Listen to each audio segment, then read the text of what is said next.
जय श्री राधे कृष्णा। श्री गर्ग संहिता 5वां अध्याय। भिन्न भिन्न संतानों तथा विभिन्न वर्गों की स्त्रियों के गोपी होने के कारण एवं अवतार व्यवस्था का वर्णन। भगवान श्री हरि कहते हैं, वैकुंठ में विराजने वाली रमा देवी की सहचरियाँ, श्वेत द्वीप की सखियाँ, भगवान अजित विष्णु के चरणों के आश्रित उर्धव वैकुंठ में निवास करने वाली देवियाँ तथा श्री लोकाचल पर्वत पर रहने वाली समुद्र से प्रकटित श्री लक्ष्मी की सखियाँ, ये सभी भगवान कमलापति के वरदान से ब्रज में गोपियाँ होंगी।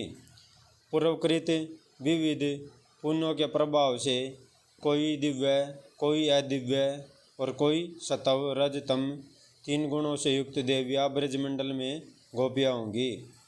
रुचि के यहाँ पुत्र रूप से अवतीर्ण दुलोकपति रुचिर विग्रह भगवान यज्ञ को देखकर देवांगनाएं प्रेम रस में निमग्न हो गई। तदंतर वे देवल जी के उपदेश से हिमालय पर्वत पर जाकर परम भक्ति भाव से तपस्या करने लगी। ब्राह्मण वे सब मेरे ब्रज में जाकर गोपियाँ होंगी। भगवान धन्वंतरी जब इस भूतल पर अंतर्धान हुए, उस समय संपूर्ण औषधियाँ अत्यंत दुख में डूब गई और भारतवर्ष में अपने को निष्फल मानने लगी। फिर सब ने सुंदर स्त्री का वेश धारण करके तपस्या आरंभ की। 4 युग व्यतीत होने पर भगवान श्री हरि उन पर अत्यंत प्रसन्न हुए और बोले, तुम सब वर मांगो। यह सुनकर स्त्रियों ने उस मान वन में जब आँखें खोली, तब उन श्री हरि का दर्शन करके मैं सब की सब मोहित हो गई और बोली, आप हमारे पतितुल्य आराध्य देव होने की कृपा करें। भगवान श्री हरि बोले, औषधि स्वरूपा स्त्रियों, द्वापर के अंत में तुम सभी लता रूप से वृंदावन में रहोगी और वहाँ रास में मैं तुम्हारा मनोरथ पूर्ण करूँगा। श्री भगवान कहते हैं, ब्राह्मण भक्ति भाव से परिपूर्ण में बड़भागिनी वरांगनाएँ वृंदावन में लता गोपी होंगी। इसी प्रकार जालंधर नगर की स्त्रियां वृंदापति भगवान श्री हरि का दर्शन करके मन ही मन संकल्प करने लगी, यह साक्षात श्री हरि हम सब के स्वामी हो। उस समय उनके लिए आकाशवाणी हुई, तुम सब शीघ्र ही रमापति की आराधना करो। फिर वृंदा की ही भांति तुम भी वृंदावन में भगवान की प्रिया गोपी होगी। मत्स्य अवतार के समय मत्स्य विग्रह श्री हरि को देखकर समुद्र की कन्याएं मुग्ध हो गई थी। श्री मत्स्य भगवान के वरदान से वे भी ब्रज में गोपियाँ होंगी। मेरे अंशभूत राजा पृथु बड़े प्रतापी थे। उन महाराज ने संपूर्ण शत्रुओं को जीतकर पृथ्वी से सारी अभिष्ट वस्तुओं का दोहन किया था। उस समय वैष्मती नगरी में रहने वाली बहुत सी स्त्रियाँ उन्हें देखकर मुग्ध हो गई और प्रेम से वीलो अत्रि जी के पास जाकर बोली, महामुने, समस्त राजाओं में श्रेष्ठ महाराजा पृथु बड़े ही पराक्रमी हैं। यह किस प्रकार से हमारे पति होंगे, यह बताने की कृपा कीजिए। अत्रि जी ने कहा, तुम सब शीघ्र ही आज इस गो को दूहो। यह संपूर्ण पदार्थों को धारण करने वाली धारणामयी धरणी देवी हैं। तुम्हारे सारे मनोरथों को, चाहे वे समुद्र के समान अगाध, अपार एवं दुर्गम ही क्यों न हो, अवश्य पूर्ण कर देंगी। ब्राह्मण तब उन स्त्रियों ने मन को दोहन पात्र बनाकर अपने मनोरथों का दोहन किया। इसी कारण से वे सब की सब वृंदावन में गोपियाँ होंगी। बहुत सी श्रेष्ठ अप्सराएँ, जिनका रूप अत्यंत मनोहर था और जो कामदेव की सेनाएँ थी, भगवान नारायण ऋषि को मोहित करने के लिए गंधमादन पर्वत पर गई, परंतु उन्हें देखकर वे भी अपनी शुद्ध बुद्धि खो बैठी। उनके मन में भगवान को पति बनाने की इच्छा उत्पन्न हो गई। तब सिद्ध तपस्वी नारायण मुनि ने कहा, तुम ब्रज में गोपियाँ होगी और वही तुम्हारा मनोरथ पूर्ण होगा। ब्राह्मण सुतले देश की स्त्रियाँ भगवान वामन को देखकर उन्हें पाने के लिए उत्कट इच्छा प्रकट करने लगी।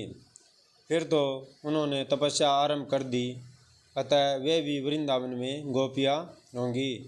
जिन नागराज कन्याओं ने शेष अवतार भगवान को देखकर उन्हें पति बनाने की इच्छा से उनकी सेवा समाराधना की है, वे सब बलदेव जी के साथ रास विहार करने के लिए ब्रज में उत्पन्न होंगी। कश्यप जी वसुदेव होंगे। परम पूजनीय अदिति देवकी के रूप में अवतार लेंगी। प्राण नामक वसु सूरसेन और ध्रुव नामक वसु देवक होंगे। वसु नाम के जो वसु हैं उनका उद्धव के रूप में प्राकट्य होगा। दयापरायण दक्ष प्रजापति अक्रूर के रूप में अवतार लेंगे। कुबेर अर्धिक नाम से और जल के स्वामी वरुण कृतवर्मा नाम से प्रसिद्ध होंगे। पुरातन राजा प्राचीन बही गद एवं मरुत देवता उग्रसेन बनेंगे। उन उग्रसेन को मैं विधानत राजा बनाऊंगा और उनकी भली भांति रक्षा करूंगा। भगत राजा अम्बरीश युयुदान और भगत प्रवर प्रहलाद सात्यकी के नाम से प्रकट होंगे। क्षीरसागर संतनु होगा। वसुओं में श्रेष्ठ द्रोण साक्षात भीष्म पितामह के रूप में उत्पन्न होंगे। दिवोदास सल के रूप में एवं भग नाम के सूर्य धृतराष्ट्र के रूप में अवतीर्ण होंगे। पूषा नाम से विख्यात देवता पांडु होंगे। सत्पुरुषों में आदर पाने वाले धर्मराज ही राजा युधिष्ठिर के रूप में अवतार लेंगे। वायु देवता महान पराक्रमी भीमसेन के तथा स्वयंभू मनु अर्जुन के वेश में प्रकट होंगे। शत्रुपा जी सुभद्रा होंगी और सूर्य नारायण कर्ण के रूप से अवतार लेंगे। अश्विनी कुमार नकुल एवं सहदेव होंगे। दाता महान बलशाली बाहलिक नाम से विख्यात होंगे। अग्नि देवता महान प्रतापी द्रोणाचार्य के रूप में अवतार लेंगे। कली का अंश दुर्योधन होगा। चंद्रमा अभिमन्यु के रूप में अवतार लेंगे। पृथ्वी पर द्रोण पुत्र अश्वत्थामा साक्षात भगवान शंकर का रूप होगा। इस प्रकार तुम सब देवता मेरी आज्ञा के अनुसार अपने अंशों और स्त्रियों के साथ यदुवंशी कुरुवंशी तथा अन्य वंशों के राजाओं के कुल में प्रकट हो। पूर्व समय में मेरे जितने अवतार हो चुके हैं उनकी रानियां रमा का अंश रही हैं, वे भी मेरी रानियों में 16,000 की संख्या में प्रकट होंगी। श्री नारद जी कहते हैं, राजन, कमलासन ब्रह्मा से यो कहकर भगवान श्री हरि ने दिव्य रूपधारिणी भगवती योगमाया से कहा। भगवान श्री हरि बोले, महामते, तुम देवकी के 7वें गर्भ को खींचकर उसे वसुदेव की पत्नी रोहिणी के गर्भ में स्थापित कर दो। वह देवी कंस के डर से ब्रज में नंद के घर रहती है। साथ ही तुम भी ऐसे अलौकिक कार्य करके नंद रानी के गर्भ से प्रकट हो जाना। श्री नारद जी कहते हैं, परम श्रेष्ठ राजन, भगवान श्री कृष्ण के वचन सुनकर संपूर्ण देवताओं के साथ ब्रह्मा जी ने प्रात पर भगवान श्री कृष्ण को प्रणाम किया और अपने वचनों द्वारा पृथ्वी देवी को धीरज दे वे अपने धाम को चले गए। मिथिलेश्वर जनक, तुम भगवान श्री कृष्ण चंद्र को साक्षात परिपूर्णतम परमात्मा समझो। कंस आदि दुष्टों का विनाश करने के लिए ही ये इस धराधाम पर पधारे हैं। शरीर में जितने रोए हैं उतनी जीवाएँ हो जाए, तब भी भगवान श्री कृष्ण के असंख्य महान गुणों का वर्णन नहीं किया जा सकता। महाराज, जिस प्रकार पक्षीगण अपनी शक्ति के अनुसार ही आकाश में उड़ते हैं, वैसे ही ज्ञानी जन भी अपनी मति एवं शक्ति के अनुसार ही भगवान श्री कृष्ण चंद्र की दिव्य लीलाओं का गायन करते हैं। इस प्रकार श्री गर्ग संहिता में गोलोक खंड के अंतर्गत नारद बोला सर्व संवाद में अवतार व्यवस्था का वर्णन नामक 5वां अध्याय पूरा हुआ। जय श्री राधे कृष्णा।